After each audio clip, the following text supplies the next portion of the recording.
ఇదిగోండి హేమాకాంత్ రెడ్డి ఇప్పుడు ఒక నిమిషం. హేమాకాంత్ రెడ్డి మంగళి గారు, ఇదిగోండి హేమాకాంత్ రెడ్డి. మీరు రేపొద్దున మధుని తీసుకొని రండి, ఓకేనా? Open challenge. హేమాకాంత్ రెడ్డి మా దగ్గరే ఉండవు, హైదరాబాద్లో బాధితులందరూ ఉన్నారు. మీరు మధుని తీసుకొని, శైలజ చౌహాన్ని తీసుకొని, భరత్ చౌహాన్ని తీసుకొని, ఇంకా మేము చెప్పిన మీ తమ్ముడిని తీసుకొని ప్రెస్ క్లబ్కి 2 గంటలకు రాగలిగితే రండి, లేదంటే 12 గంటలకి డీజీపీ ఆఫీస్కి రండి. బాధితుల తరఫున మీరు పోరాటం చేస్తారు కదా, బాధితులందరూ ఎక్కడ ఉన్నారు? మీరు ఆరోపణ చేస్తున్న హేమాకాంత్ రెడ్డి అతనే నేను హైదరాబాద్లో మా దగ్గరే ఉంటావు, మీడియా సముఖంగా చెప్తున్నా, రమ్మనండి. మీరు ఏమి అడుగుతారు ఇక అడగండి, ఆవిడ ఏ ఆధారాలు ఉన్నాయి అడగండి. మమ్మల్ని ఆధారాలు అంటే అన్నీ ఇచ్చినాం, ఆవిడ ఒక్క ఆధారం చూపించట్లేదు, మరి మీరు ఎందుకు అడగట్లేదు?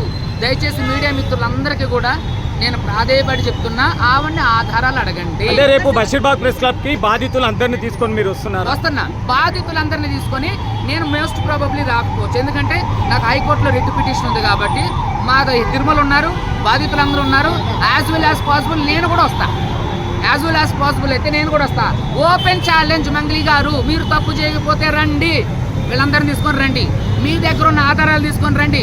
అడ్వకేట్ సుబ్బు మీకు 10 లక్షలు డిమాండ్ చేసిన ఆధారాలు పట్టుకొని రండి.